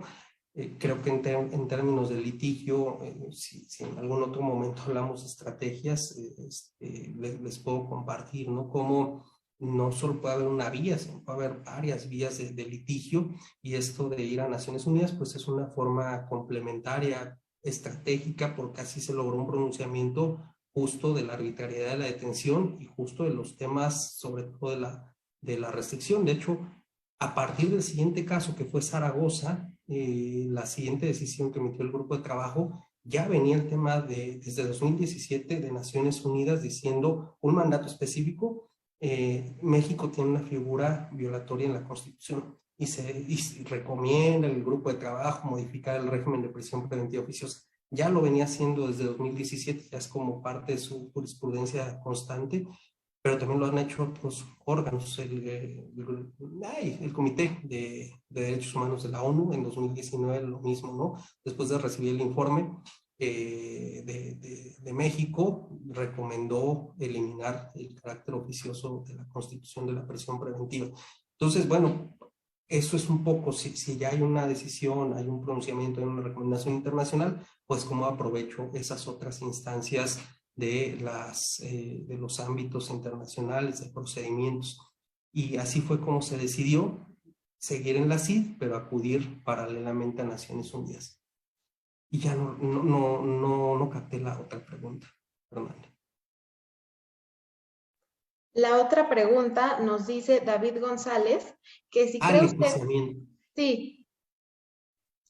Mira, sí, porque parte de una sentencia internacional, ahí voy a ir de lo nacional a lo internacional. Si ustedes ven la Ley General de Víctimas, cuando habla de la reparación integral, tiene los componentes que ha desarrollado el Tribunal Internacional y que implica la satisfacción, la rehabilitación, la compensación, la investigación y sanción y las medidas de no repetición.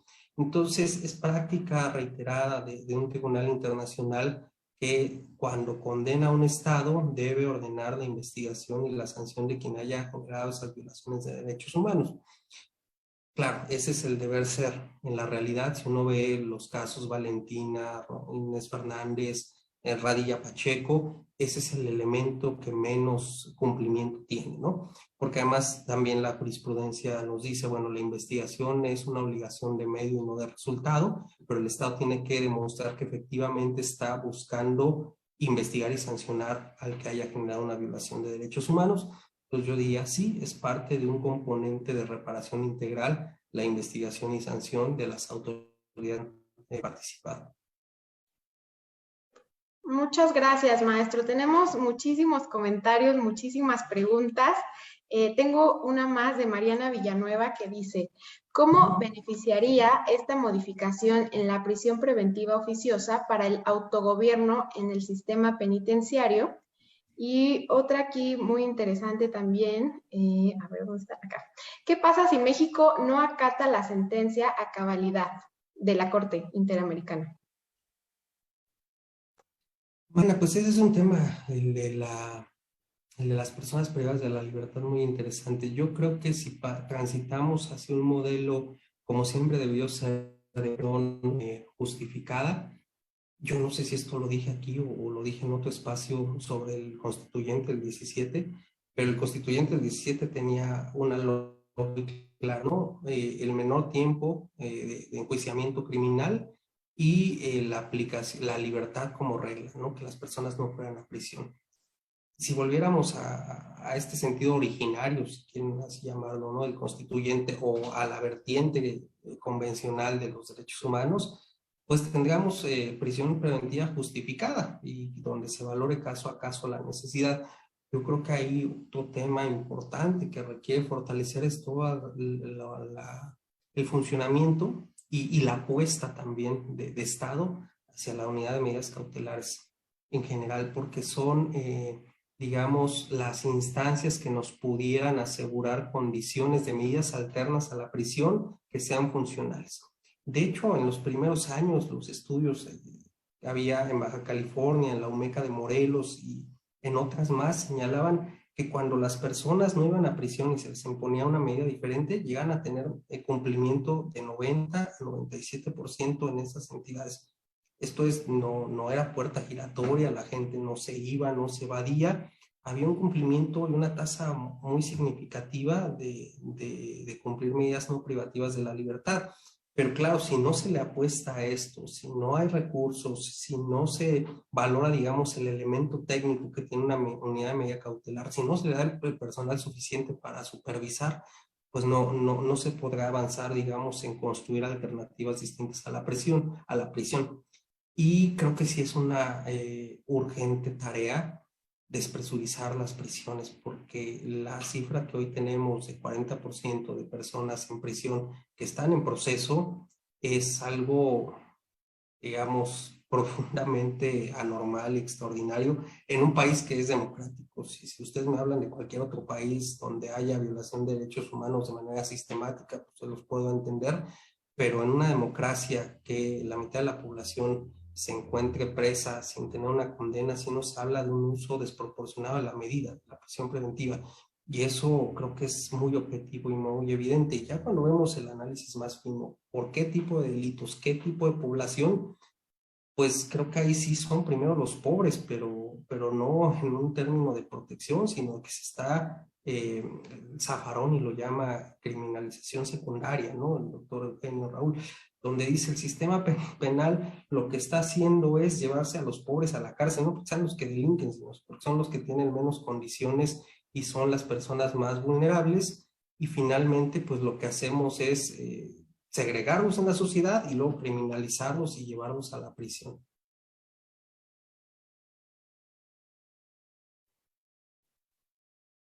Otras dos preguntas más, ya son las últimas. Bueno, tenemos muchas, pero estas son las últimas que La veo maestra aquí. tiene el tiempo ahí, ya lo sé. Estas Oiga, son las dos últimas pero que me parecen. yo le estoy viendo, oiga, no tiene ahí ni un vasito con agua ni nada. No, pero yo No se aguanto, yo acercó un aguanto. tecito, un cafecito, algo. No me acerqué, no me previne. Bueno.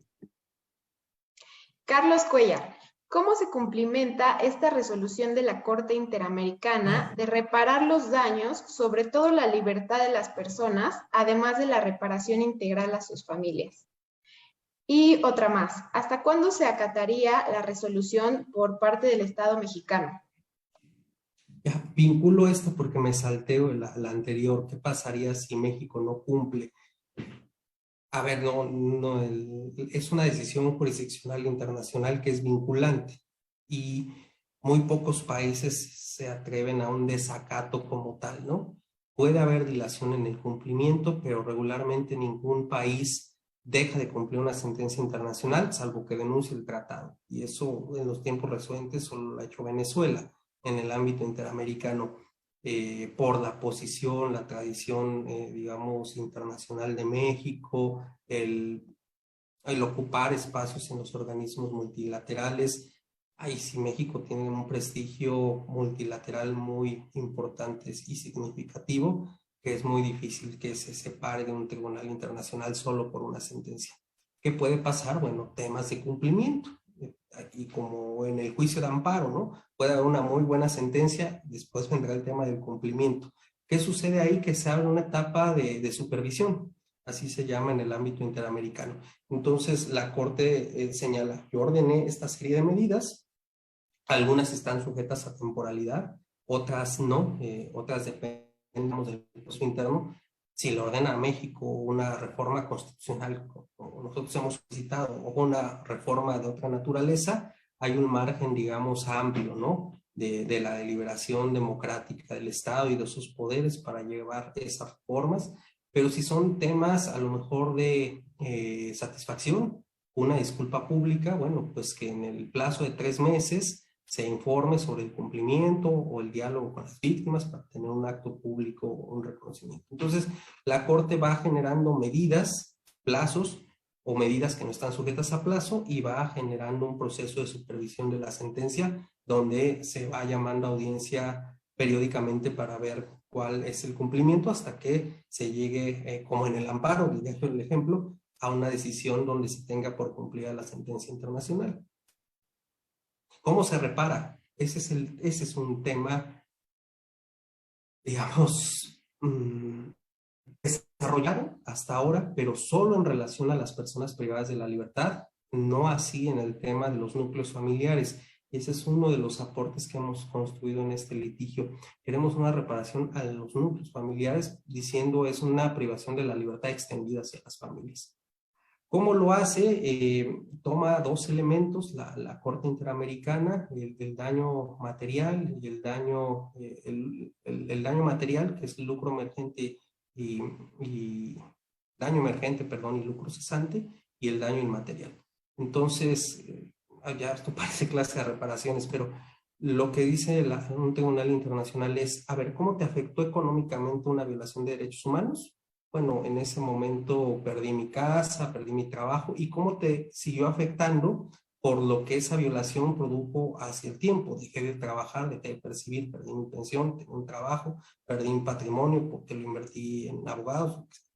Esos es los elementos para el daño material. Pero luego viene todo un tema de determinación de daños inmateriales, el sufrimiento, la angustia, y eso no se puede tasar. Entonces regularmente eso se fija en equidad, dice, bueno, pues qué condiciones tenía, y se fijan a veces reparaciones monetarias, pero también reparaciones simbólicas, ¿no? No sé, ha habido cosas muy interesantes en la Corte Interamericana, como los memoriales, por ejemplo, ¿no? Cómo construir una escuela, ¿no? Ponerle el nombre de una biblioteca a una persona, recuperar su nombre, ¿no? Su identidad. Esas son medidas simbólicas que en muchas ocasiones pueden ser hasta más significativas para la gente, ¿no? Porque dicen, bueno, me escucharon, alguien me dio la razón, alguien está valorando lo que yo padecí. Entonces, las propias disculpas públicas, la sentencia, dice la Corte Interamericana, el hecho de que se publique una sentencia donde se diga que tú tenías razón y luego que el Estado deba publicarla en el diario oficial o en periódicos, también se consideran medidas de satisfacción. Entonces, así se va construyendo, digamos, los componentes de una reparación integral. Maestro, pues muchísimas gracias. Ya son las 9:52 de la noche y ahorita todavía están en vivo 104 personas. Entonces, bueno, antes de concluir, ahora sí que vuelvo a hacerle pregunta. Me gustaría nada más pues que nos comparta cómo está la familia, cómo está el señor Daniel García, o sea, que nos cuente un poco este aspecto humano, ¿no? Ahora digo, obviamente, creo que tiene el rastreador electrónico. Ajá, pero que nos cuente un poco digo, obviamente no lo tenemos aquí en la transmisión, seguramente nos está viendo, ¿no? Porque ya lo vi que es tuitero, pero me gustaría que nos comparta también un poco cómo ve a la familia, al menos digo, el estar, no sabemos, ¿no? En qué términos vaya a salir el sentido de la sentencia, pero el saber que su caso, que ha sido escuchado por un tribunal internacional, ¿cómo los percibe, ¿no? ¿Qué efecto tiene esto en ellos? Tiene un efecto, creo que muy reparador, muy sanador también, de muchas cosas que yo no lo puedo vivir, quizá puedo describirlo, de muchas cosas que se rompen a nivel interior de una persona que ha sufrido violencia, desacreditación, encarcelamiento. Hay un sufrimiento y hay algo que como persona no te permite estar bien. Y creo que este tipo de procesos donde alguien te escucha, donde una instancia internacional te permite hablar, expresarte, son sanadores en algún sentido, ¿no? Yo creo que tiene esa característica. Como los veo con mucha ilusión, con mucha esperanza, expectativas positivas, digamos, de que pueda haber un buen resultado, y también con una convicción de que su caso es el caso de muchas otras personas, ¿no? Por eso insistíamos en la audiencia. Hay hoy en día 94,000 personas en prisión sin sentencia. Entonces, representa el caso de estas personas, representa el caso de estas familias que todos los fines de semana hacen fila en un penal en Santa Marta, en Ecatepec, en donde ustedes quieran, ¿no? Familias que se encuentran ahí, digamos, atadas al sistema penitenciario porque tienen un familiar privado de la libertad. Entonces, hay mucho entusiasmo, hay alegría, digamos, de que hayan llegado a esta instancia y de que puedan llevar la voz a otras personas que quizá no la tienen y que no la tendrían si este tipo de casos no llegaran, como lo que mencionabas hace rato de a ver si es cierto que el sistema penitenciario les otorga un uniforme y un jabón y alimentación. Bueno, pues las personas que podrían decirlo son justamente las que están en prisión, ¿no? Y ellos son portavoces, digamos, de estas condiciones, con la intención de que algún día podamos tener mejores condiciones para las personas privadas de la libertad y que deje de ser eso, pues, un mundo donde se pierden los derechos, ¿no? Y donde perdemos a las personas y les negamos prácticamente cualquier condición de dignidad. Muchas gracias, maestro. Y bueno, ahora sí que por último, algunas palabras que le quiera compartir al foro. Están ahorita 90 personas todavía en vivo, siguiendo la transmisión. Y bueno, para todos los que van a verlo en YouTube y en las demás redes sociales, algún mensaje que les quiera hacer llegar. Gracias, Ángela. Pues yo agradecerte a ti y a Fernanda el espacio en primer lugar. Y decirles que hagan parte de estas discusiones, ¿no? Estamos en una etapa, creo que paradigmática de transformaciones muy significativas. Lo que vendrá después de esta sentencia, de las decisiones de la Suprema Corte, va a cambiar la forma en que aprendimos, entendemos, se hacen operativos los derechos humanos. Y es algo que al final del día nos involucra a todas y a todos, independientemente de si litigamos penal, si estamos en un tema administrativo, si somos operadores del sistema, si somos académicos, académicas, es algo que nos toca, nos involucra como comunidad jurídica, pero que también involucra lo que vivimos todos los días como sociedad, ¿no? Frente a una detención, frente a la garantía de un derecho, frente al ejercicio de lo que uno quiera, una libertad.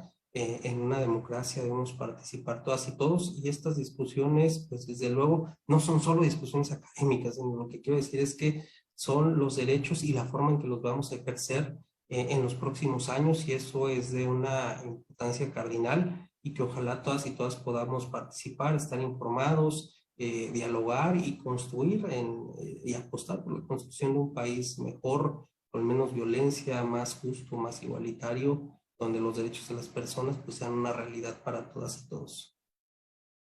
Pues muchas gracias, maestro. Y ahora sí, a todos los que están siguiendo la transmisión en vivo, ya saben cómo despedimos a nuestros invitados. Entonces, manden stickers, reacciones, emojis, porque es la única manera en la que el maestro va a saber que están muy contentos y agradecidos con esta ponencia. Entonces, bueno, maestro, fíjese por favor ahí en el chat, están todas las reacciones. Mándenle por favor ahí stickers, emojis, reacciones. Y Anita, los aplausos por favor a nuestro querido maestro.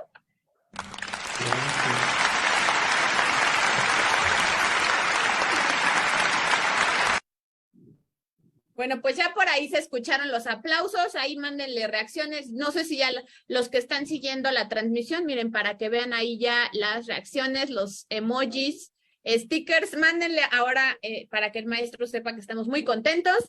Y bueno, pues quiero comentarles que, bueno, pues a partir de hoy retomamos las charlas jurídicas.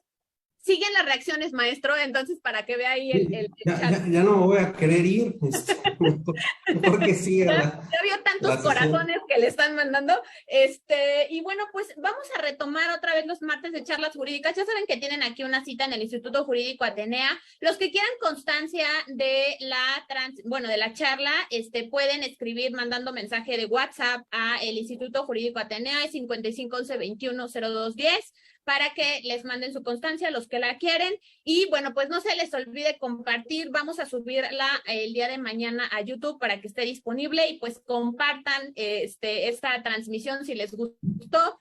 Gracias, maestro, de verdad, por su amabilidad, por esta gentileza de venir a compartirnos, pues, esta noche, ¿no? Yo sé que anda ahorita súper ocupado ahí en gira artística en medios de comunicación, Pero bueno, pues gracias de verdad por venir a este foro con, pues con los estudiantes, ¿verdad? Que son los más interesados, con varios abogados que por ahí también escribieron, y de verdad muchas gracias. Gracias también por su trabajo en la defensa de los derechos humanos, para que vean que sí sirve estudiar derechos humanos y vean a dónde el impacto, ¿no? Ángela, el impacto de a dónde llega pues ahora sí que estos asuntos, ¿verdad?